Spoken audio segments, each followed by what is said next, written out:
Muy buenos días. Juan observó la vida de Cristo de una manera más íntima y personal que cualquier otro ser humano aquí en la tierra. Él se designa a sí mismo como aquel a quien amaba Jesús, el discípulo amado. Y hay algo de lo que él quedó absolutamente convencido, y es de que Jesús era el Cristo, el Mesías, el Hijo de Dios. Y de hecho comienza su evangelio haciendo una declaración extraordinaria. En el principio era el Verbo era con Dios y el Verbo era Dios. Y aquel Verbo se hizo carne y habitó entre nosotros.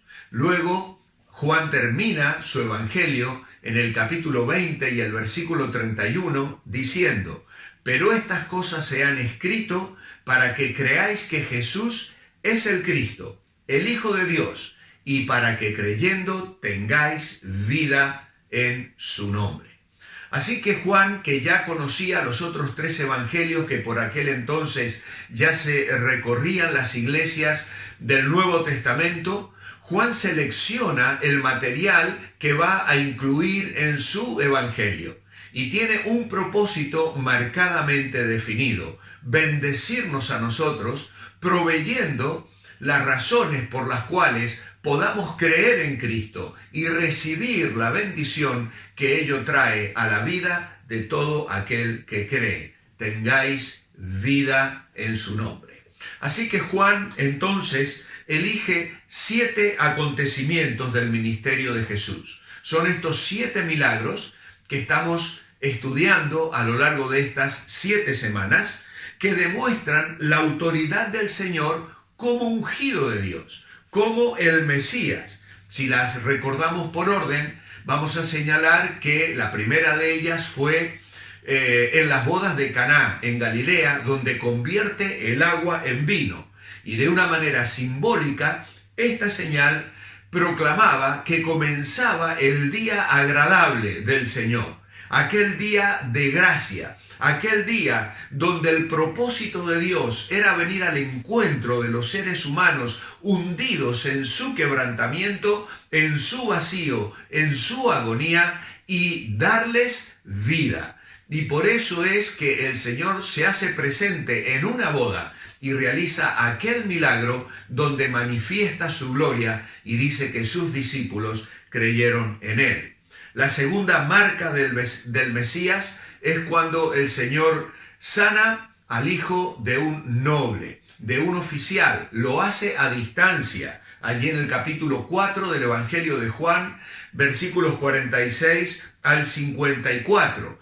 Y el personaje principal de este milagro no es el hijo que está enfermo y que recibe la sanidad, sino que el personaje principal es el padre que recorre aquel camino, aquellos 30 kilómetros para venir al encuentro de Jesús y decirle: descenderías conmigo a Capernaum para sanar a mi hijo. Así el Señor sana el corazón de aquel hombre y la salud de su hijo, restaurándole la vida, porque precisamente el Mesías vendría a sanar a los quebrantados de corazón.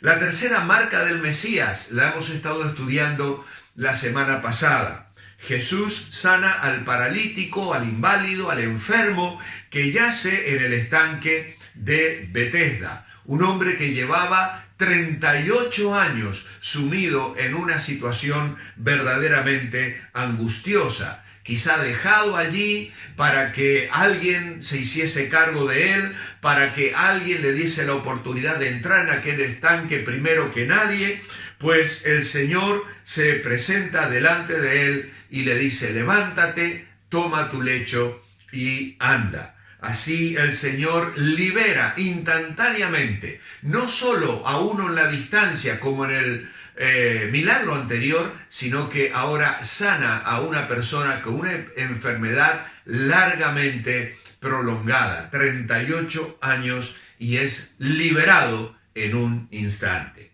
La cuarta marca del Mesías es la alimentación de los 5.000. las que nos ocupan el día de hoy y en las que vamos a estar reflexionando a lo largo de toda esta semana. Seguramente hoy no vamos a poder decir todo lo que quisiéramos sobre este milagro extraordinario, pero os invito a acompañarme de lunes a viernes a las 9:30 de la mañana, tanto en YouTube como en Facebook, o si lo queréis recibir por audio para escucharlo mientras viajas en el coche, con todo gusto te lo hacemos llegar, de modo tal que puedas aprovechar esta bendición de reflexionar en este milagro extraordinario que el Señor va a realizar.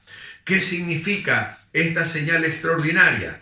Pues sencillamente que el Señor puede satisfacer toda necesidad de la humanidad, de quien sea.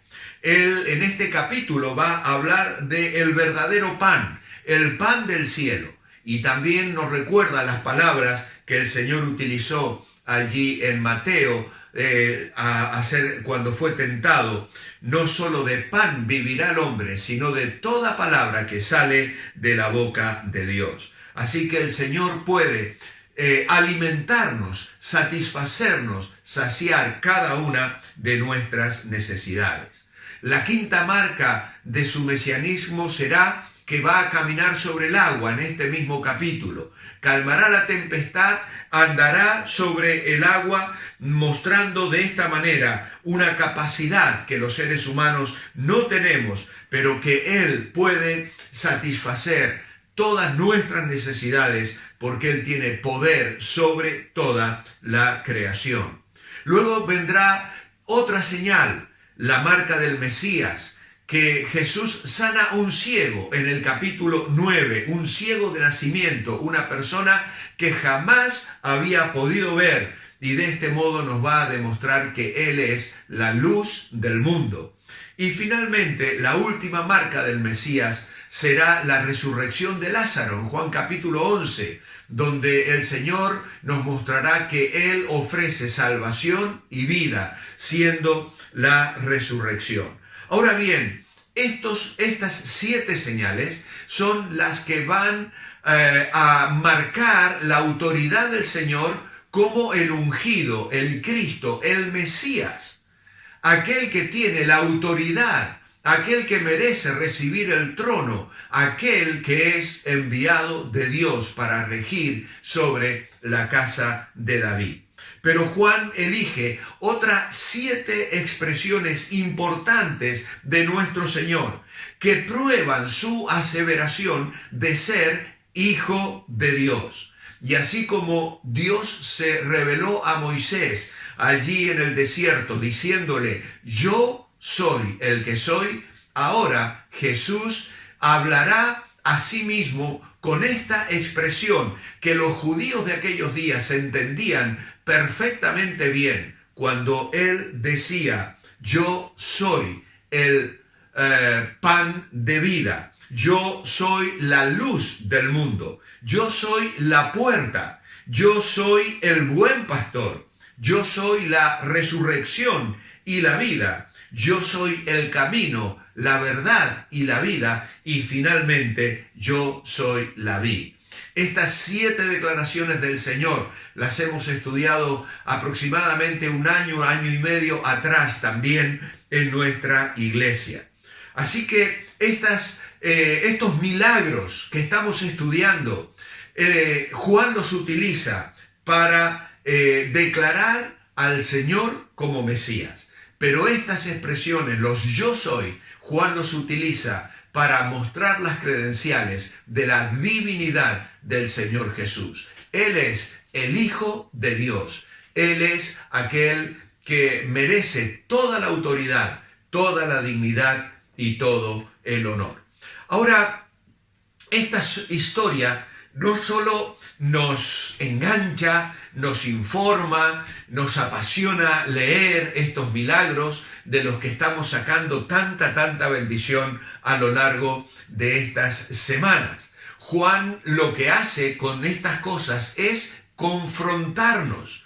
Esto presenta una demanda, requiere una respuesta de nosotros. Ante las evidencias que Juan nos presenta en su evangelio, hay dos actitudes, la de la sumisión y la adoración o la del rechazo completo. No puede haber medias tintas. Y en este sentido entiendo que somos desafiados a adorar al Señor Jesús, a reconocerle como lo que Él es, el Dios que se entregó a la muerte por cada uno de nosotros y por mí, pecador.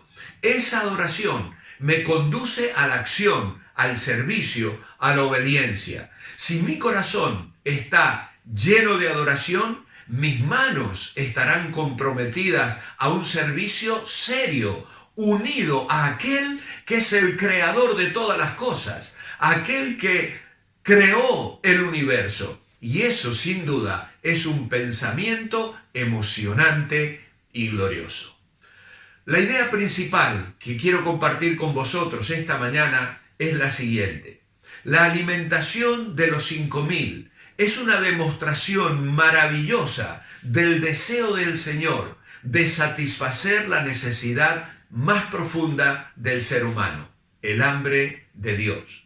Pero este milagro también nos recuerda que mientras que la salvación es del Señor y concedida solamente por gracia, Dios todavía usa instrumentos humanos para llevar el Evangelio a los hombres.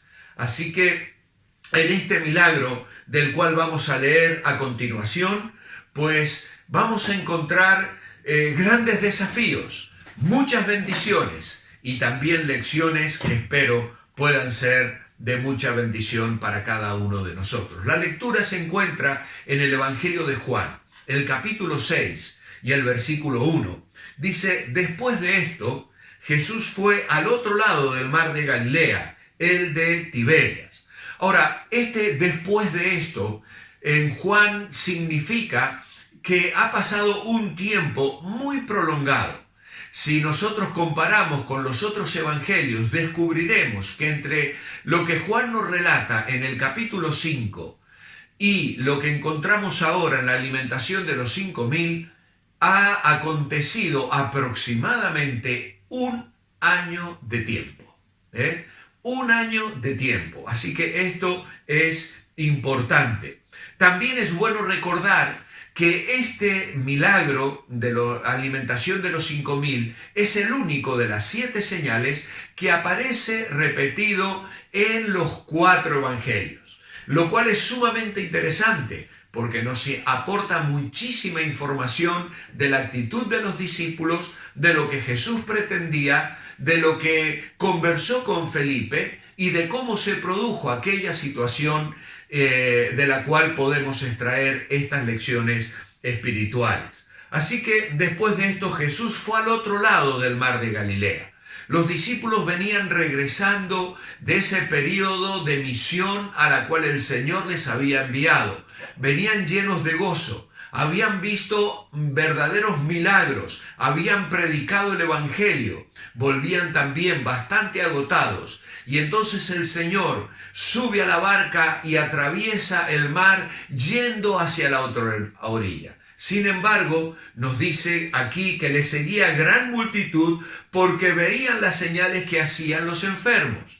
Los otros evangelios nos dicen que en realidad la gente recorrió el camino rodeando el lago que Jesús había atravesado, rodeando el mar, y entonces vinieron al encuentro de Jesús. Hay algunos que sugieren que estas gentes quizás estaban pensando o en camino hacia la Pascua en Jerusalén, porque luego el Señor lo va a decir aquí, verso 3 dice, entonces subió Jesús a un monte y se sentó allí con sus discípulos y estaba cerca la Pascua, la fiesta de los judíos. ¿Por qué Juan incluye esta información? No estamos seguros de por qué lo hace, pero a lo mejor esta multitud era una multitud que estaba en viaje hacia Jerusalén, pero sabiendo que Jesús, que obraba milagros, que estaba mostrando estas señales, se encontraba en la zona, probablemente hayan desviado su camino y su objetivo para dirigirse a escuchar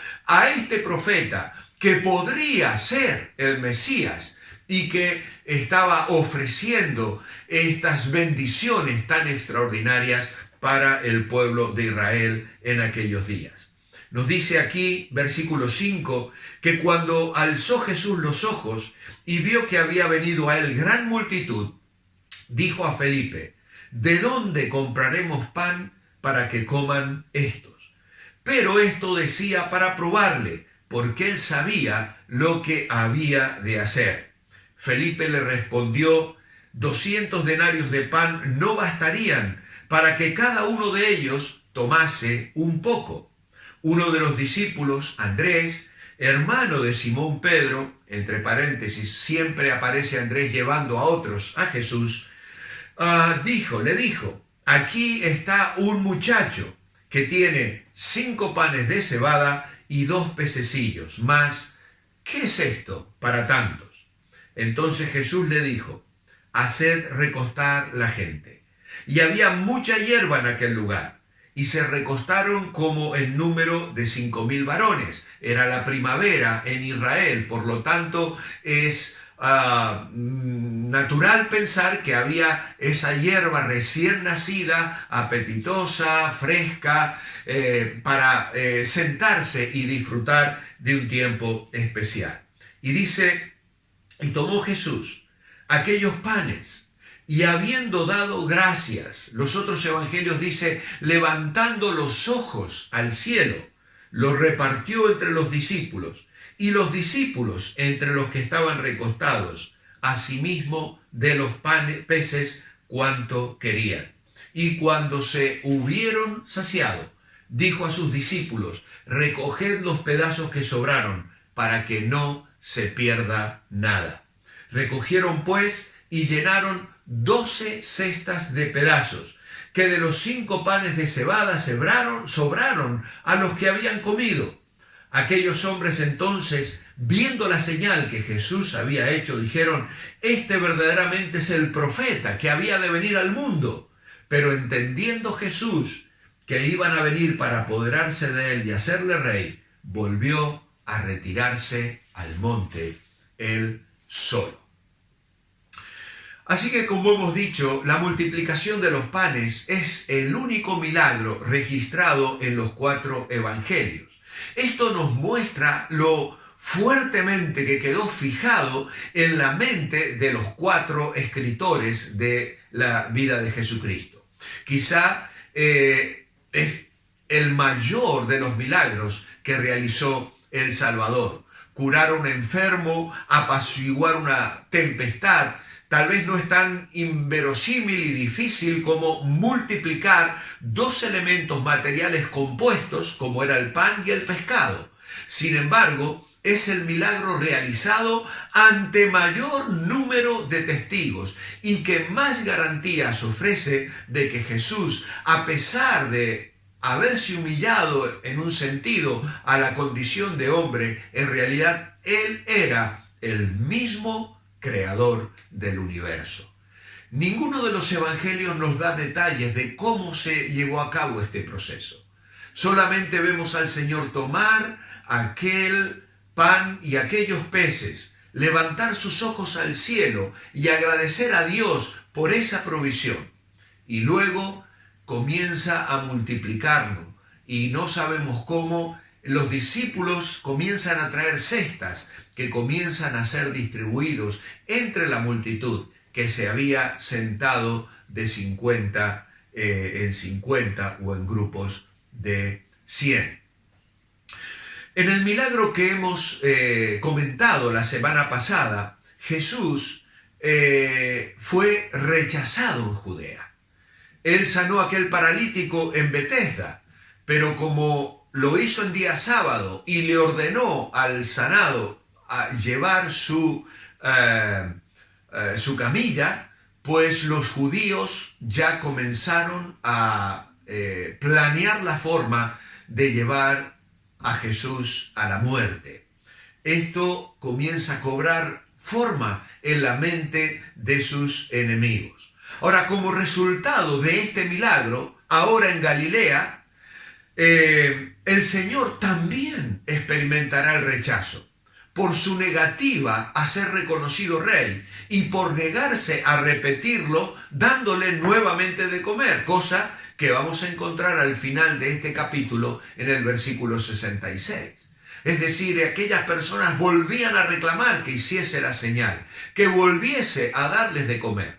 Pero el Señor, como hemos leído ahora, sabiendo que querían apoderarse de él para hacerle rey, se retira, se va a solas al monte a orar.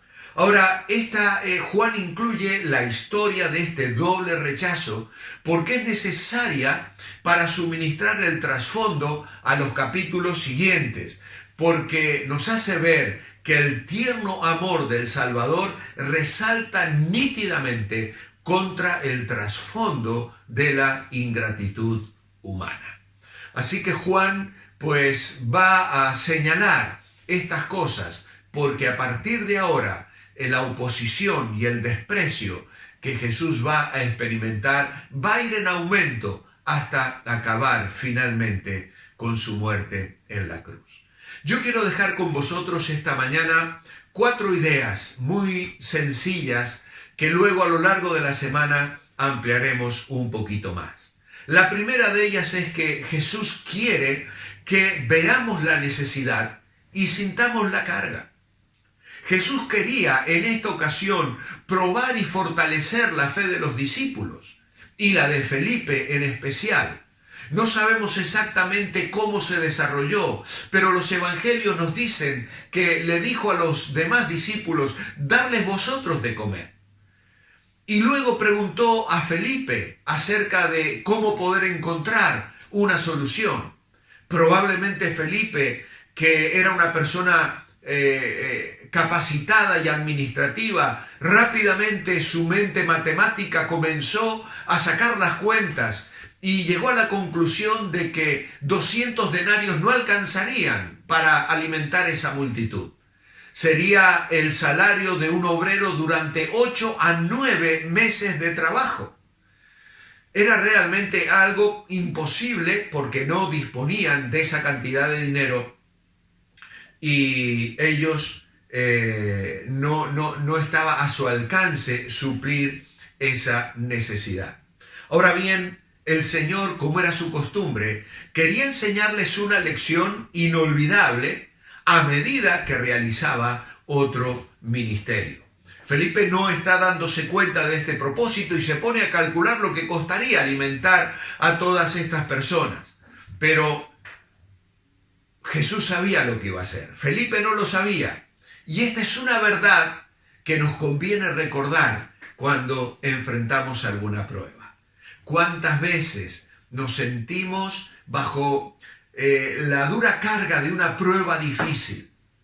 Pues debemos recordar que Dios siempre tiene un propósito, que Él es soberano y que ante las dificultades que a veces nosotros tenemos que enfrentar, Él está mirando un poquito más allá y está buscando producir algo en nuestras vidas, traer alguna bendición espiritual. El Señor siente compasión de la humanidad. Su compasión que le llevó al Monte Calvario, donde dio su vida por el mundo. El Señor sabe cómo socorrer a la humanidad. Los discípulos están demostrando su impotencia, pero Cristo manifiesta su omnipotencia. Ningún hombre puede salvar a otro, pero Cristo es quien da la vida eterna a aquellos que obedecen y dejan de confiar en sus propias obras, aceptando lo que el Señor ofrece. Jesús estaba mirando la necesidad y estaba queriendo que ellos la sintieran también. Los otros evangelios nos informan que algunos de los discípulos vinieron a Jesús y les dijeron, Señor, despídelos, porque la hora es avanzada, que busquen de comer. Ellos querían sacarse el problema de encima, no querían tener a la gente allí. Y el Señor ve en esto una oportunidad, porque cuántas veces nosotros tenemos una actitud parecida.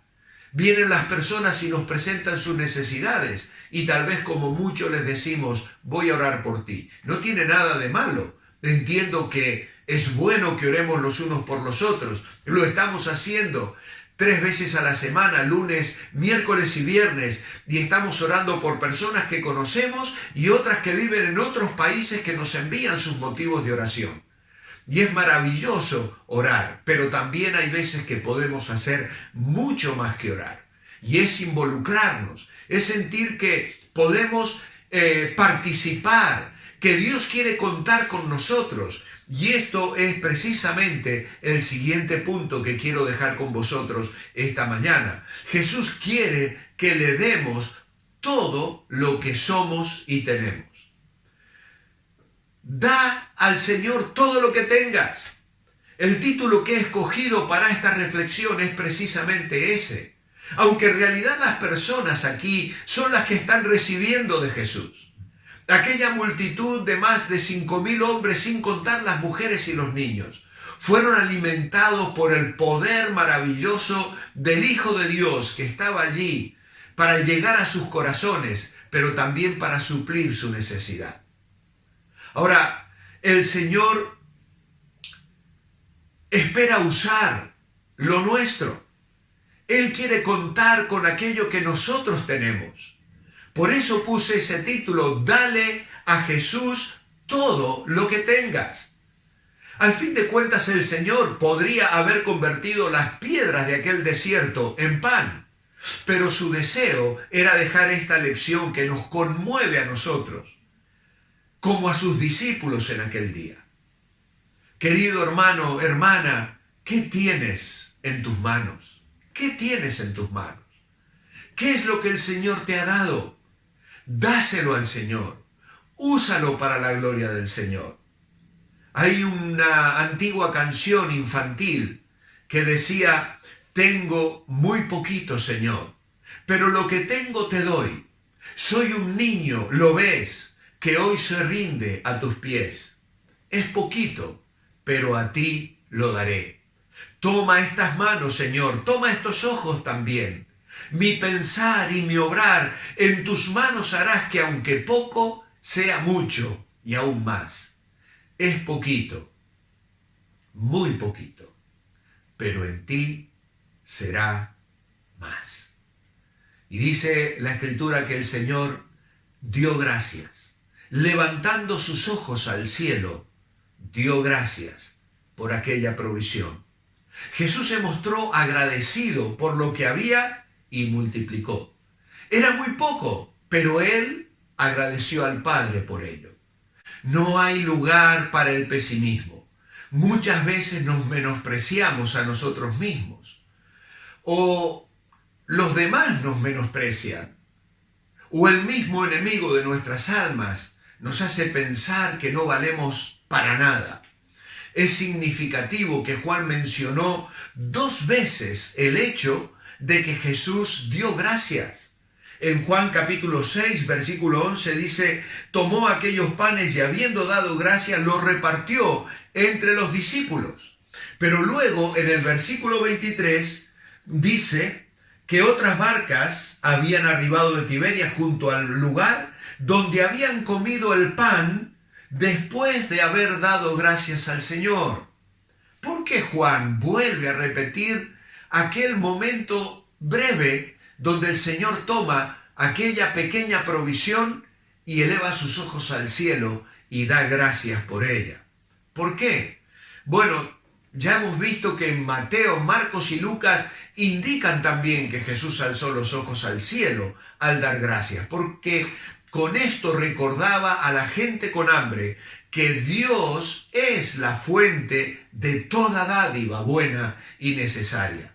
Esta es una hermosa lección para nosotros. En lugar de quejarnos por lo que no tenemos, debemos dar gracias a Dios por lo que sí tenemos, y Él lo hará abundar mucho más.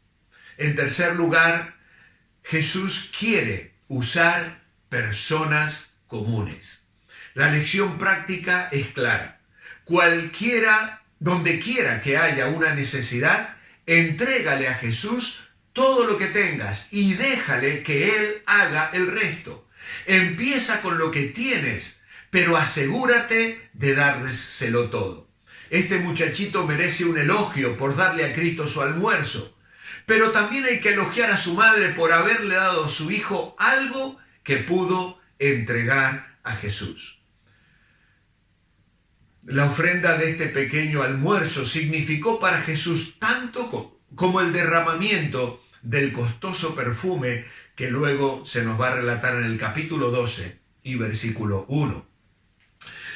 Me gusta recordar que cuando le contaba a mis hijos esta historia, siendo ellos niños, le relataba con todo lujo de detalles cómo la madre le había preparado el bocadillo, la cesta, y cómo él, tan apurado, no quería esperar, con la prisa que tenía de salir corriendo con una familia amiga que le habían invitado para ir a ver a Jesús de Nazaret, que estaba en aquel lugar. Y él quería irse rápido, pero la madre lo retenía y le preparaba el pan y el pescado, se lo envolvía, y mis hijos reían mucho y yo recuerdo mucho haberles contado una y otra vez esta historia.